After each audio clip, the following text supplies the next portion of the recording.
overcome your enemies in the way of poverty, backwardness, etc. And then, Bhungshu Rajyam Samruddham, enjoy life in this beautiful country of ours.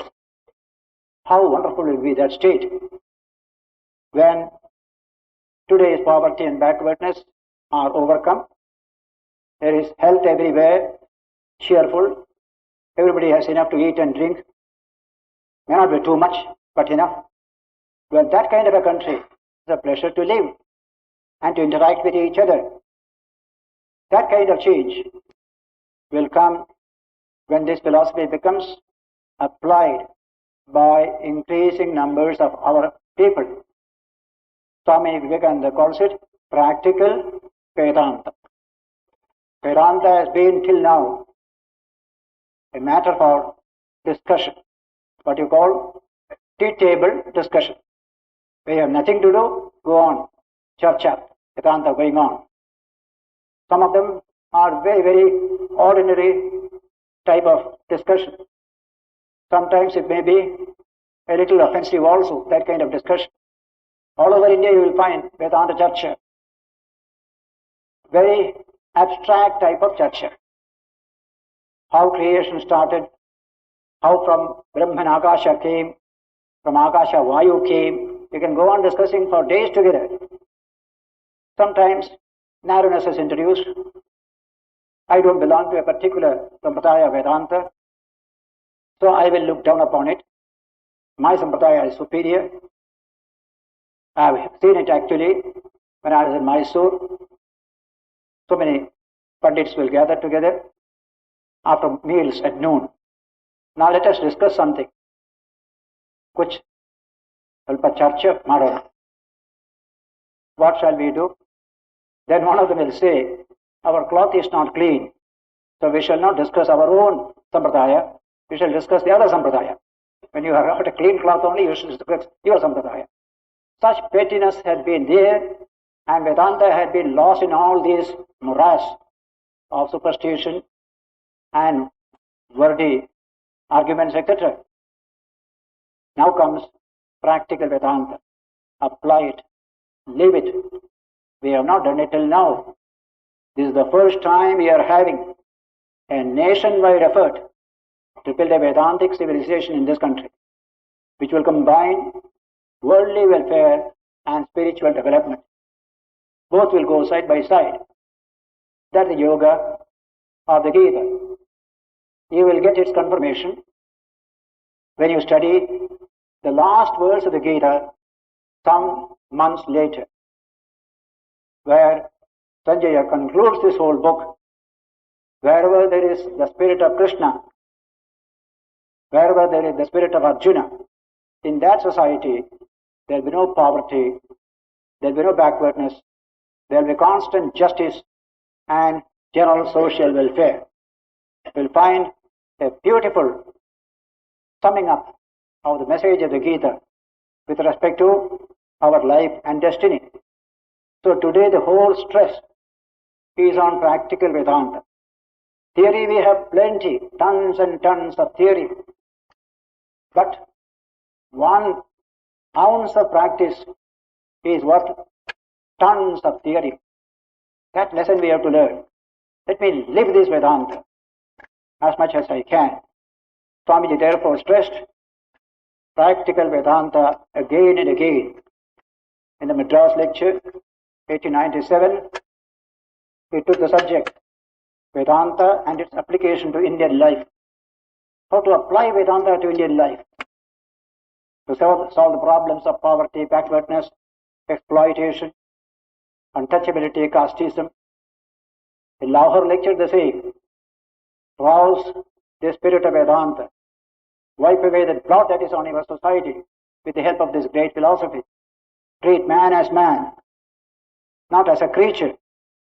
Now this kind of approach by millions of educated citizens of India will make a thorough revolution in this country. After all, the greatest permanent revolution is revolution in mind and attitude. You may have a military revolution, so many people will be killed, not much gain would have been there towards the end. But this type of revolution, a thought revolution, attitude revolution. That will be permanent. That is what we need. A few do's and don'ts cannot help to bring about that revolution. Somebody is doing something, I say, don't do it. All right, he will not do. But what has happened? Because he is afraid of me, he doesn't do it. But the mind to do it is always there. Unless the mind is changed, that not doing has no meaning at all. It was Morley, the British politician and writer, who said, we may change one act into some other action without changing the mind that produced that particular action. What we need is change that mind, that attitude. Then you are perfectly free thereafter. No use of telling, don't do this to children. We have to change their mind and attitude. That is permanent education. That's why do's and don'ts have very small part to play in human life. It is like this code of conduct being discussed for all sorts of people. Doctors, lawyers, engineers, politicians, everybody.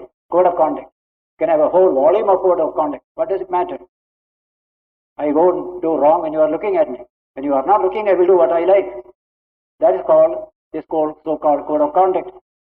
A little good it may do if I am serious about it. Otherwise, it has no meaning at all. Do's and don'ts do not make any difference to me. People have become sufficiently cynical today. So do's and don'ts won't help you. But if you can change your mind, being convinced this is the better way, then high character will come out of that individual. We have to keep in view that it is the thought behind the action that has to be handled. Then not only this action, every subsequent action will be in terms of that new thought. So thought revolution is what we need. Vivekananda said, spread ideas all over India, healthy, beautiful ideas. Flood India with these ethical, moral and spiritual ideas of Vedanta. A great development will come thereby. This is the importance of this yoga of the Gita. Always remember, it is entirely practical. It shapes our work and our life in new forms, bringing beauty and qualitative richness into the individual concerned. And so, this concept of yoga, karmasu, kaushalam, this is just a brief definition. 3 shlokas earlier, he had defined it. Samatvam yoga uchyate. Equanimity, evenness of mind, that is yoga. This is a complement to that and much more pervasive in meaning. Yoga, karmasu, kaushala. This teaching has to go around the world because today we need a philosophy which can bring quality to human life. Quantity has almost destroyed us as a people. Everybody wants more of quantity. Quality has no meaning. So far as man is concerned, it is quality and not quantity. Just like we say in our ancient Puranas, you will find when somebody prayed to God, give me children. God asked, do you want one wonderful child who will bring tremendous name and fame to you, or number of foolish children? The mother said, I want one good child, not that number of foolish children. They are searching for quality and not quantity. One Shankaracharya is enough to bless a whole mother for generations together, or one Vivekananda. So the quantity is not what we seek. Quality, wonderful life, wonderful richness. So the whole nation today must turn to this stress on quality. What the quality of your life? Not how much you own, how much money you have managed to gain, how many people you have cheated. That's not what we seek today. We have to change our whole thinking. Reading this definition in the 2nd chapter, people must begin to think. Have I turned in that direction to improve the quality of my life? Or I am still in the level of quantity? That change must come from deep thinking, looking at the conditions in society, what changes are needed, how I can be the instrument for such a change. This kind of a wide-ranging thought will help us to take out of this teaching the best for oneself and for society. I always stress this point, the double efficiency of the yoga teaching. We have to combine productive efficiency and personality efficiency. There is absolutely no opposition between the two. Productive efficiency, a housewife, from morning till evening, she is working in the house. Plenty of time spent on work, but in the midst of that work, if she understands this teaching of the Gita, she will also be developing inwardly greater strength, greater peace of mind, more loving heart. All this will come side by side, so that in spite of working the whole day, she is never in tension, evening as calm and quiet as in the morning itself. With a gentle smile, she can respond to every situation, though she is full of hard work. That gentle smile connotes that peace and tranquility that has come within. This is the challenge before every one of us. Work becomes the venue for my own spiritual development. Religion gets a new meaning in this case. I can't have religion by paying money to a priest to do some mantra there. Most of us believe in that kind of religion. To what low level our concept of religion has come.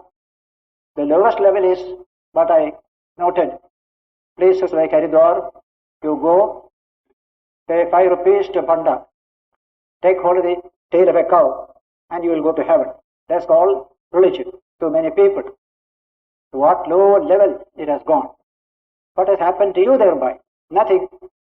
Panda got 5 rupees, and you held the tail of the cow. You are the same, the cow is the same, Panda also is the same. No difference at all. But this inner growth, spiritual growth, adhyatmika vikasa, slowly, gently taking place. There is no big show about it, no flash about it. You are working.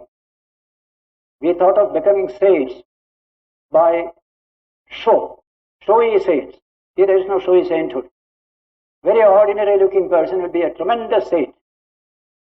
Such saints we need in our society. We have got professional saints.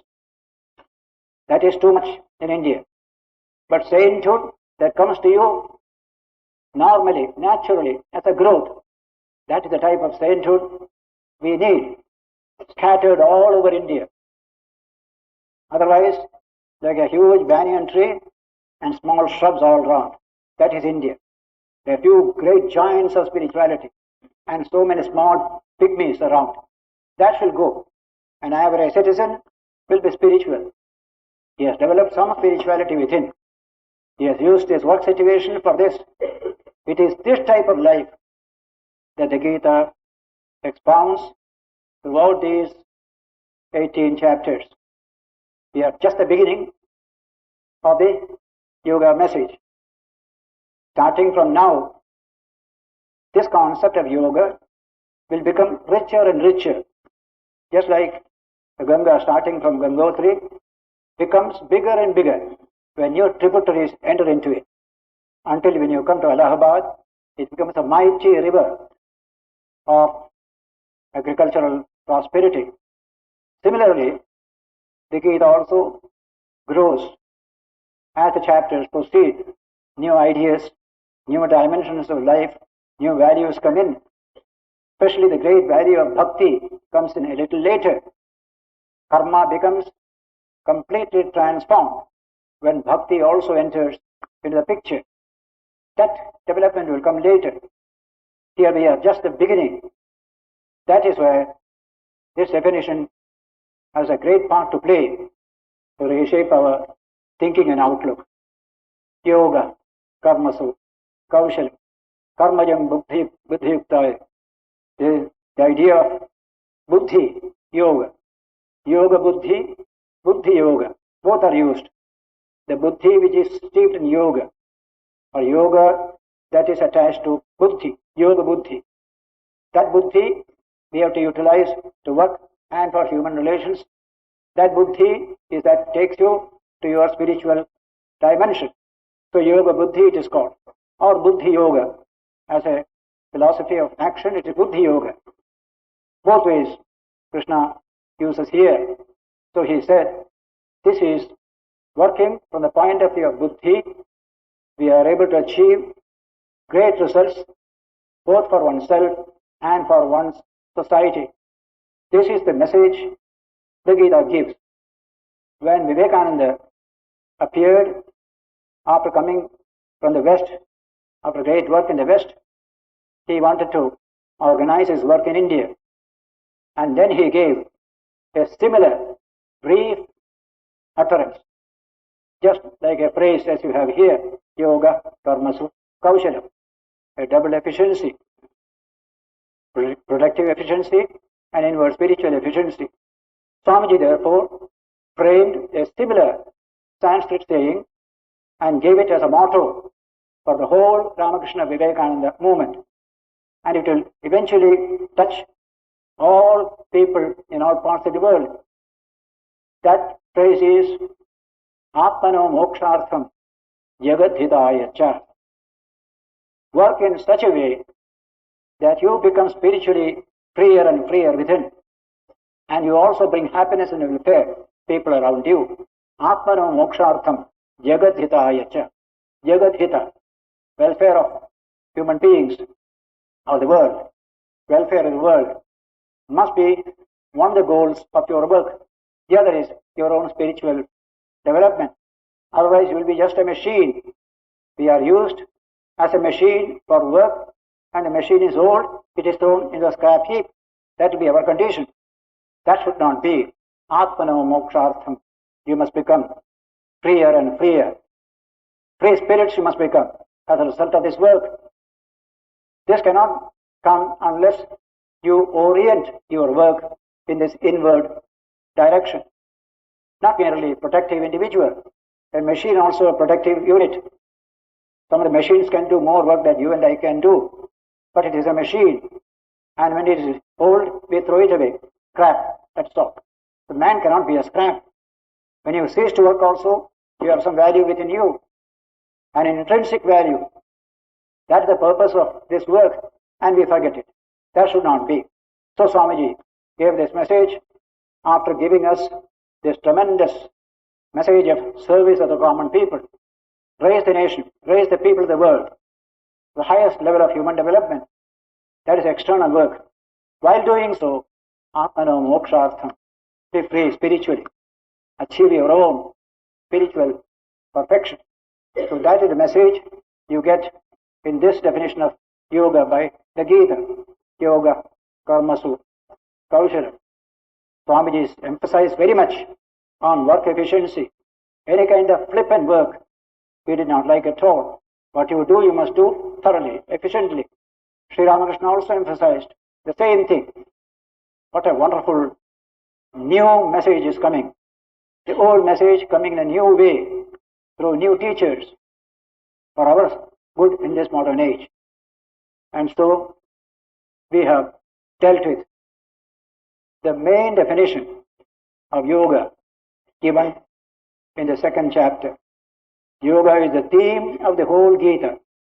According to Lokmanya Tilak, the word yoga and its associates have come more than 80 times throughout the Gita. And towards the end of the Gita, Sanjaya also tells to Dhritarashtra that it was my blessed privilege, through Vyasa's grace, I got a spiritual vision to see what is going on in the battle of Kurukshetra and report the same thing to you. And what did I do? Yogam Yogeshwara Krishna Sakshat Kathayata Swayam. I could hear the exposition of yoga by Krishna in the Kurukshetra battleground. So there again, the subject of the Gita is yoga, is mentioned there, In the colophon, at the end of all chapters, also comes Yoga Shastra, Brahma Vidya, Yoga Shastra, philosophy of reality and its practical implication for human life and destiny. That's called Yoga Shastra. So that is the beginning of the exposition of yoga in the Gita. Hereafter, it will be getting richer and richer and richer as we proceed chapter after chapter. We shall take up the other verses next Sunday when we meet here. Last Sunday, we studied the very important verse of the second chapter of the Gita, verse 50, where yoga is defined in a unique way. Buddhi yukto jahatiha ubhe sugata dushkrite tasmat yogaya vijyasva yoga karmasu kaushalam. I wish to stress this point.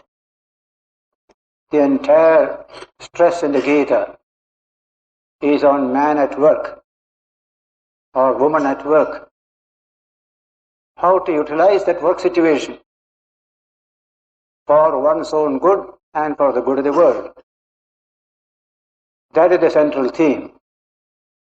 And so, that verse told us, those who have this samatva buddhi, buddhi yukta, those who have that buddhi, which the Gita referred to earlier, samatva buddhi, the buddhi or reason of equanimity. So, buddhi yukta hi, this kind of discipline takes us beyond all the stresses and strains of daily life. We achieve a position where there is stability and strength. A few verses later, Arjuna is going to ask this very question. What is the nature of that stability, that strength? And Krishna will answer in very well-known verses, which will close the second chapter. So he said, Buddhi yukto jahatiha ubhe sugata dushkrite. Therefore, tasmat yoga. Try to rise to the level of yoga. And what is that yoga? Yoga karmasu kaushal. Yoga is the efficiency in handling your work, your interhuman relations. All this, the way you handle, by which you gain spiritual strength, you strengthen the world outside, that is yoga. So last Sunday, we studied this great verse and what it means to people in all parts of the world. And now, verse 51. Karmajam buddhi yuktahi phalam tyaktva manishanaha janmabandha vinarmuktaha padam gacchanti anamayam. Karmajam phalam. Whatever fruits come out of karma, those who have yoga buddhi, they know how to handle those fruits. They never take these fruits for themselves. Karmajam buddhi yuktahi phalam tyaktva. They renounce these fruits for the good of all. Manishanaha, they are the wise people. Janma bandha vinarmuktaha. They become freed from the bondages of birth and death, etc. Padam gacchanti anamayam. They attain to that state free from all evil. When here in this very life, that is a great stress in Vedanta and the Gita, not a promise to be realized in a heaven, a post-mortem heaven. But here itself, you will reap the fruit. You will know that this is true. This can be achieved. This has been achieved by people. I can also achieve it. So I am fashioning my life and work in such a way that that blessing will come into my life. What I referred to earlier as the main theme of 20th century biological evolution, that quality is the criterion of evolution. What is the quality of your life?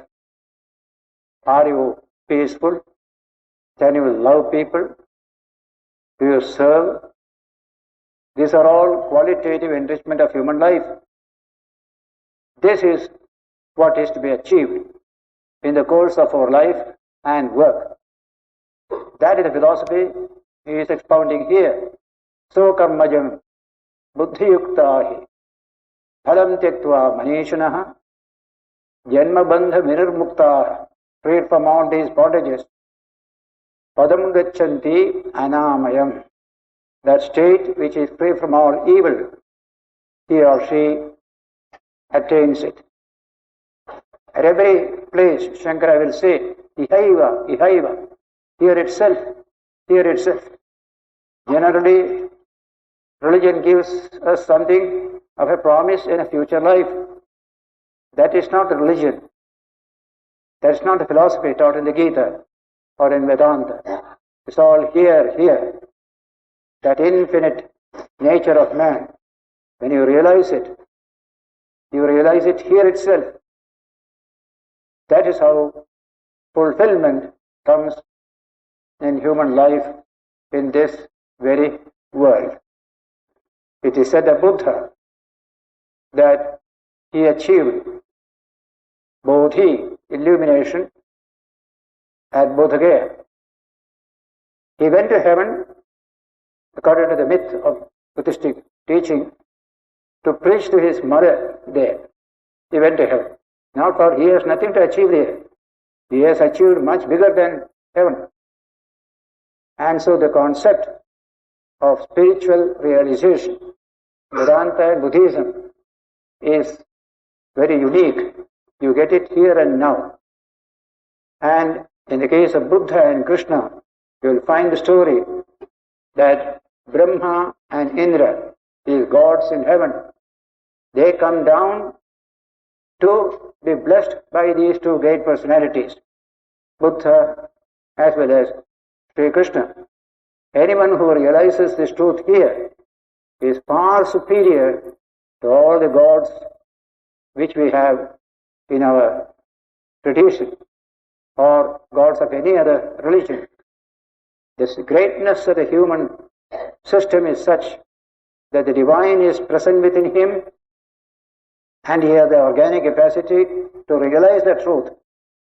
What heaven can compare with this remarkable achievement of spiritual realization? And so, verse 52 tells us, Yada te mohakalilam buddhir vyatitarishyasi tada gantas nirvedam srotavyasya shrutasya cha. This reference to Arjuna is also reference to all of us. Our minds are confused. Yada te mohakalilam buddhi vyatitarishyasi. When your mind will cross this area of moha, delusion, the mind is afflicted with delusion. We have to overcome that.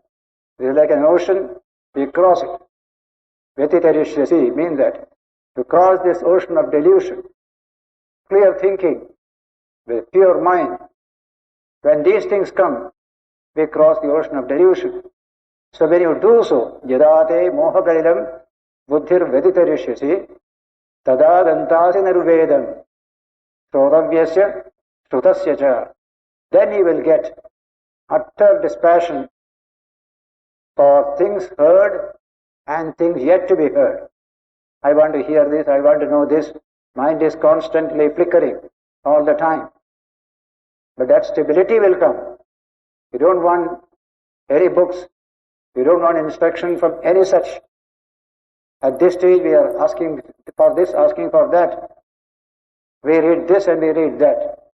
We are trying to find our way. But when this state of mind will come, when the mind crosses this area of delusion, then will come that tremendous satisfaction within. I don't need to read books to hear this and hear that. Tada dantasi nirvedam shrotavasya shrutasya cha.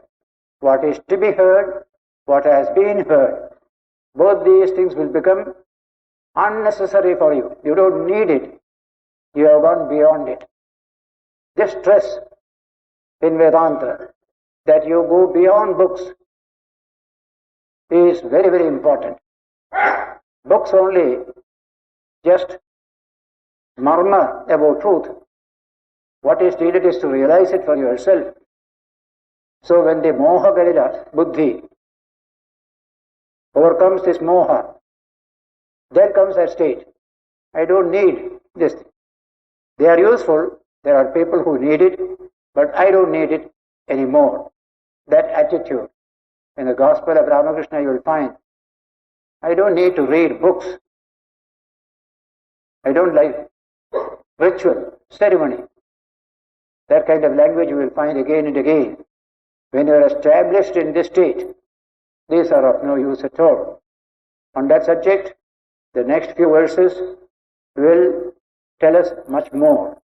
The next verse says, 53, Shruti viprtipannate yada sthasyati nischala samadhau achala buddhi tada yogam avapsyasi. When your mind, which is disturbed by conflicting ideas coming from reading this and hearing that, etc., Shruti viprtipanna. Some book says this, some book says that. Some man says this, some man that. We are in full of conflicting situations. Mind is never peaceful. When that kind of situation changes, yada sthasyati nischala, the mind becomes steady, overcoming all these distractions of hearing this, hearing that, reading this, reading that, etc. That mind becomes steady. Where? Samadhau, in samadhi. What is samadhi? Asmin samadhiyate iti samadhi. That is the Atman. That in which you get established in yourself. That is your own infinite self. That's called samadhi. Achala. Buddhi becomes achala. Immovable. Steady. That is the state you will get by what you call spiritual progress. There is such a thing as spiritual growth, spiritual progress. In all the teachings of the Gita, you find this stress. There is such a thing as spiritual growth. When you are a child, you learn to be a little spiritual. Then you get older and older. Spiritual growth also must go side by side with physical and intellectual growth. There is such a thing as spiritual growth. In ordinary ritualism, that concept of spiritual growth is never emphasized. We pay 5 rupees to a priest, he does some ritual and we are satisfied. And we remain the same. Even at the age of 80, it is the same mind. No change at all. But in the science of spirituality, which is the Gita, there is this stress on spiritual growth. Are you growing spiritually? Are you spiritually stronger and stronger? Are you more peaceful? Are you more compassionate? Is the infinite Atman manifesting in your life and work? All that is spiritual growth. Without spiritual growth, religion becomes a mere static piety. It does no good at all, and it can do much harm also. So much of fanaticism, so much of showiness, all this will come in religion when that stress on spiritual growth is not there. That is the story of most religions in the world. Vivekananda wrote in a letter, religions of the world have become lifeless mockeries. What we want is character, the spiritual growth of man. out of which will come this tremendous value called character. Every religion today has become dead from that point of view. In the name of religion, we can do any amount of wickedness, and yet we are called religious. That religion has no value today. What is to be stressed is the spiritual growth of man. As the body grows, as the mind grows, spirituality also grows. Stress that point again and again. So Krishna is telling here that from the ordinary level, we rise to this level. Shruti vipratipannate yadasthasyati nischala samadha vachala buddhi tada yogam avapsasi. When your mind is fixed in the Atman, then you achieve yoga. That is the highest point of yoga. This is what we must understand. Yoga is something to be achieved. You have to go step by step. There is nothing external about it, no show. A simple housewife or the laborer in the fields, everyone can develop spirituality. That is our birthright. So people developing spiritually in every department of life, that will be the great situation when the Gita is understood by more and more people in the way in which it is meant to be understood. Yoga as the spiritual growth and development fulfillment of man everywhere. We get established in our own infinite self. Even I don't achieve the whole of it, I am on the road. That feeling must come. A few steps I shall take. The long road is there, but I am on the road. That is the most important feeling that we must develop by watching one's mind, one's actions, and one's interhuman reactions. So this is how the last verse in this section, 53, verse 53, tells us, Samadha vachala buddhi tada yogam avapsasi. You get established in samadhi. The word samadhi, Shankara interprets, is asmin samadhiyate. It is samadhi. That in which the mind is established, that's called samadhi. What is that thing? The Atman, your own infinite divine nature. That is called yoga.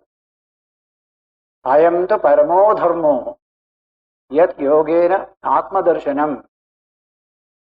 The other great books of the Indian tradition tell us this is the supreme dharma. By yoga, you achieve realization of the Atman. Ayam tu paramo dharmo yat yogena atma darshanam. To the path of yoga, you realize your own true nature. What a beautiful concept. We don't know our own nature. Even when we get mental distortions in psychic breakdowns or nervous breakdowns, we lose our own nature. We behave like children at that time. So psychiatry will come and put us back into our own true nature. We become normal again. So the greatest thing we can do to ourselves is to be ourselves. What is that? I am the Atman. I am that infinite one, ever pure, ever free, ever enlightened. That's my true nature. Let me rise to that level. At this stage, we are now in a hypnotic condition. All sorts of evil things we are doing, not knowing our true nature. That's why Vivekananda presented Vedanta in the West as the philosophy which dehypnotizes people. People are already hypnotized. I am black, I am white, I am man, woman, I am rich, I am poor. All these are hypnotism. I have to dehypnotize you by installing you in your own true nature. That is yoga. Tada yogam avapsasi. Then you become really a yogi in the true sense of the term. So when this subject was presented by Krishna that when you achieve this, you become a yogi. You become steady in the Atman. Arjuna got an opportunity to put a question. For so many verses, Arjuna has been simply listening. The beginning of the chapter, he had put some question. And now he got an opportunity to ask a question.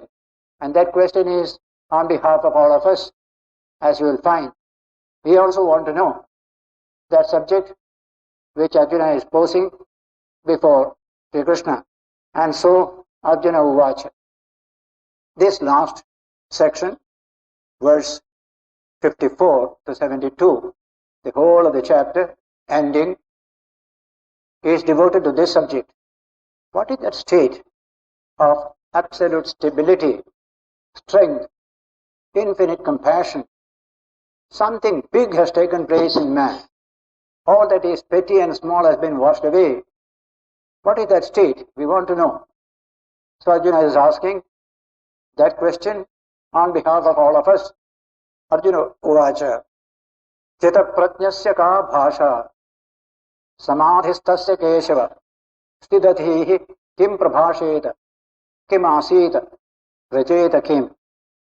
How does a sthita prajna live, move, talk and behave? That is the basic question. Arjuna is asking Krishna, how does a man of steady wisdom who is merged in samadhi, how does he speak? How does he sit and how does he walk? That means his behavior we want to know. He is like us and yet he is not like us. Outwardly he looks like you and me. Inwardly there is a tremendous difference. That is a subject we should all remember, that we all look alike outwardly, but inwardly the stuff inside is different.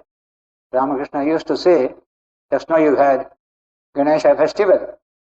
Many houses made that modaka, beautiful sweet, inside which is coconut and jaggery and very thin rice powder covering it. Very tasteful. Now that is coconut and jaggery. Suppose you put only some dal powder mixed inside, that will be inferior quality. So sweets may be very nice from outside. Inside may be different stuff, not at all high stuff. Similarly, human beings, Ramakrishna said, they all look alike, but inside stuff is different. There is a man who is so lofty, whose mind is always thinking of the happiness and welfare of all people. Outwardly he looks ordinary. Here is a man who is petty, small, trying to cheat people also. He looks all alike, but inwardly it is different. In Bhasa's Abhimara, the great dramatist Bhasa of about 6th or 7th century AD, occurs one verse which says, Prajnasya murkhasya cha karya yoge samatvam abhyeti natu buddhi.